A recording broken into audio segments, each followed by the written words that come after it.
ายดีแล้วก็สวัสดีทุกคนที่กำลังติดตามมักชมเรายินดีต้อนรับสู่ซองอาคาน้อยวันนี้อยู่กับข่อยคำศรีหรือว่าอาคาน้อยนั่นแหละคืออันนี้เราอันนั้นเนาะเลิกเวียกจากกันไทยน้ำนะไปน้ำเมื่อยครับผม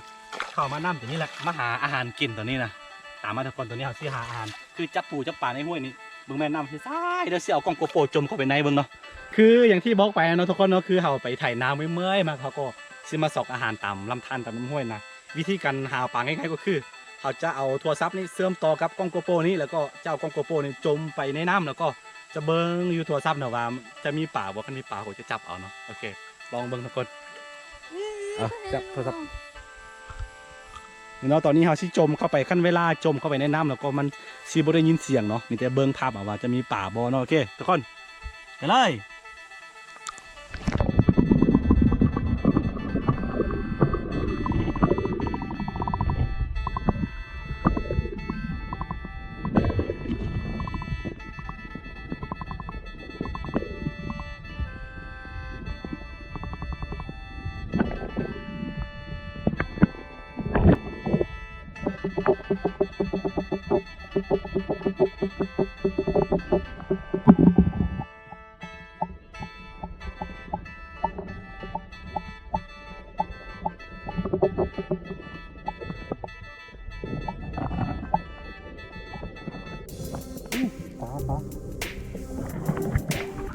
ทุกคนตอนนี้เราเห็นปลาเนาะตอนนี้เห็นปลาคุณนะไอ้ครับมันเป็นตัวนี้เนาะอันนี้คือตัวบงมันเป็นปลานี่นี่คือบงเนาะ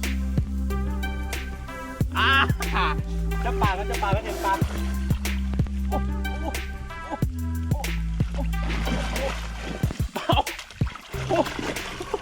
สุดยอดทุกคนโอ้ปลาไหนอายุเด่นมันคือมาบุญเหรอยังป่าสุดยอดเลยทุกคนเลยโคตรใหญ่เลยป่าไหนมันคือป่าไหนนะโอ้ยสุดยอดเลยโอ้น่าจะเป็นเว็บน้องเขาอันนั้นเนาะน้องเขางัวนะแล้วก็มันน่าจะออกมาในน้ำนี่เนาะ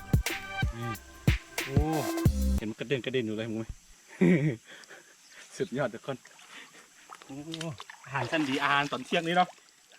เดี๋ยวสิเป็นกันดราม่าเนาะคือเขาไปเอาอยู่นองป่ามาเนาะเอาอยู่นองป่ามาแล้วก็สิมาพาท้องนะเพื่อว่าเห็ดคำๆเล่นๆเนาะหวังว่าทุกคนเข้าใจกันเนาะคือสิปลาท้องสิย่างกินก่อนเขาไปเอาอยู่น้องไปเอาอยู่หนองมามีดอกป่านี่เนาะเดี๋ยวมาพอดีเขาสิมาพาท้องนะก็เลยถ่ายคลิปเล่นๆให้ทุกคนได้เบิ่งกันโอเคแล้วติดตามยังไงไปทุกคนเท่าที่ย่างปลากิน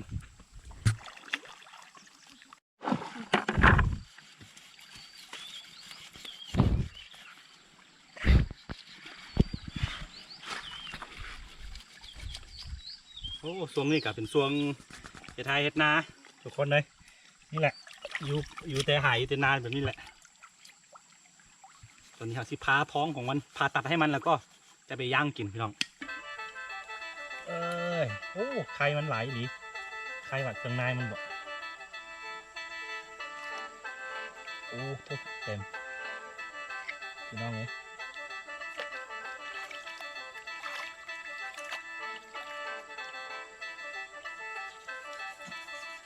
นี่คือเมนูย่างป่าอยู่เที่ยงนากระทอมน้อยๆของเรานี่โอ้ไข่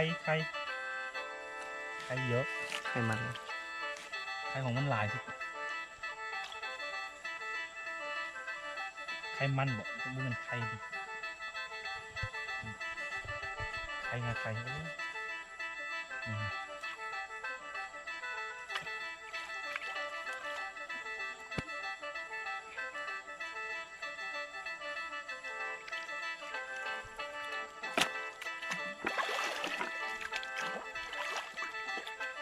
งานแบบนี้เราก็จะเอา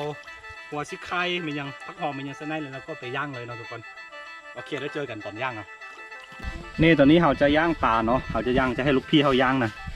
ที่เคยนี่วิธีง่ายๆคือมีหัวซิไข่หรือว่าอย่างซับตะไคร้นั่นแหละตะไคร้เนาะยัดใส่ท้องของมันแล้วก็เอาหอมใส่นิดนึงนี่เนาะหอมเก็บมา หอมแป้นแล้วก็หอมสร้างแล้วก็ไปย่างเลยนี่เวลาคนมีนาทีนี่อาม่าพีเคพีชแนลกำลังอะไรเนาะจีอันมักเพชรจะไปตามนี่ไอพี่เคยกำลังเฮ็ดอยู่บรรยากาศที่น่าพี่น้องเลยฝ่ามืดคืมคือว่าฝุ่นมันจะตกมาก็ฝุ่นตกแห้งดีเพราะว่าปีนี้มันบ่มีน้ำเนาะน้ำแห้งแล้งแห้งตกแห้งดีมันเวลาถ่ายน้ำมันถึงสะดวกนะยังล็อกหนึ่งเนาะหลังจากกินข้าวเสร็จเราจะไปถ่ายน้ำเห็นปะรถควายอีแตนของมันญี่ปุ่นนะควายญี่ปุ่นโอเคทุกคนติดตามยาวๆไปวิถีชีวิตบ้านๆสไตล์ของอาคา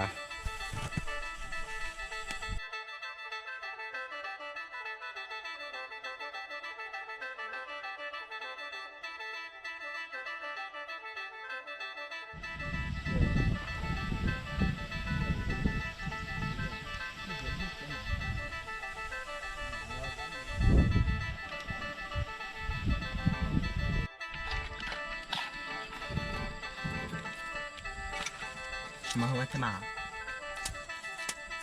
เน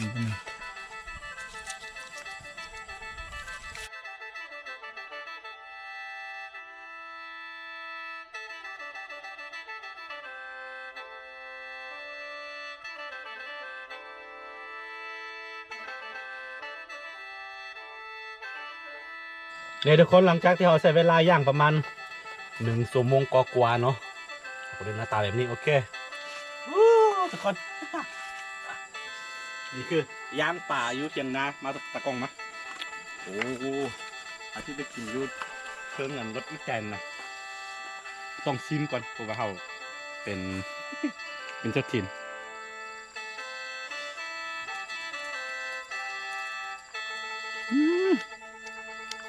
จานเกลือ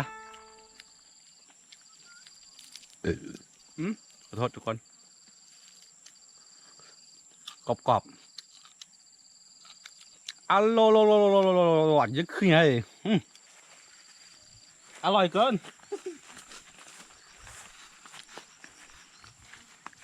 เขาจะกินให้พี่เนาะ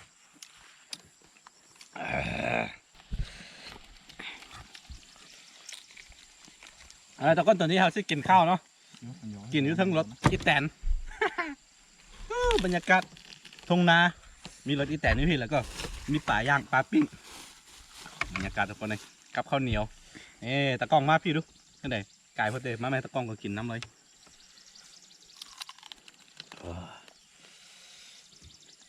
ถ้าได้มันจะดีสมองนี่ทุกคนมีเจียวกับสุดยอดบรรยากาศด้วยนะ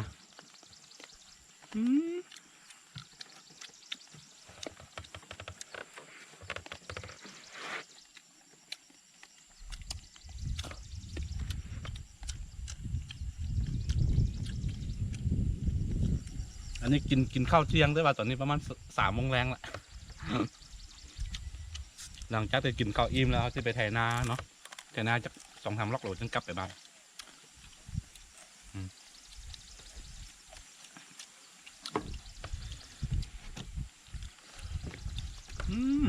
คนอร่อยจริงๆอร่อยจริงๆ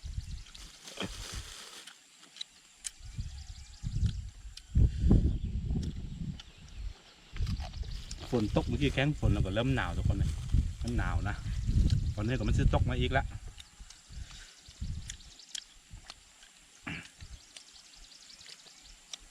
สงสารตะกล้องกิน กำลังคนตลอดตรงกัน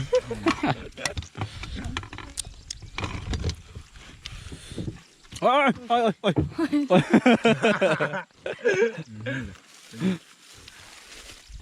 รถอีแตนมันสิปินทุกคนนะตะกล้องขึ้นมาแล้วก็มันสิปิน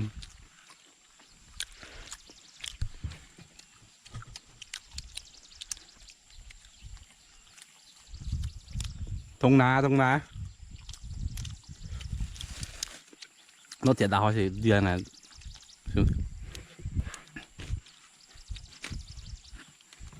แล้วก็เดือนยังโอเค จะมีภาษาขาดน้ำนะทุกคนเด้อนี่น่ากินปลากินตัวเดียวก็อิ่มแล้ว4 คน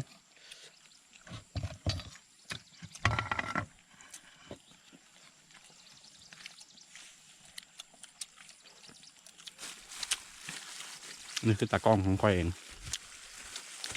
คนนี้คือหน้าคนๆมาจากทางไหน มาจากอาม่าพี่เคพี่ชแนลเนาะ อามาพีเคพีชแนลเนาะทุกคนอย่าลืมเข้าไปกดติดตามได้โอเคทุกคนตอนนี้เรากินข้าวกันเนาะ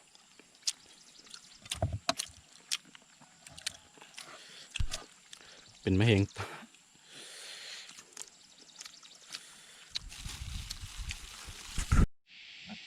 นี่ท้องฟ้ามืดครึ้มพี่น้องเอ้ยนี่ตอนนี้ไอ้น้องเขากำลังกินข้าวอยู่เขาอิ่มแล้วเนาะกินก้างป่าดีกว่า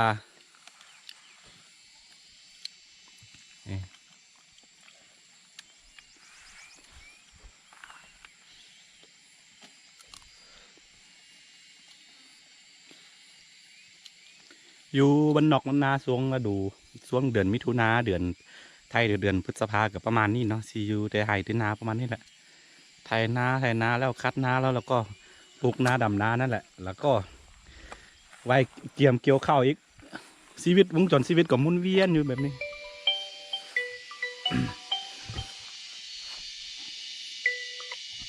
โอเคทุกคนสำหรับคลิปนี้ก็ซีมีประมาณนี้เนาะกันผู้ใดมักแล้วก็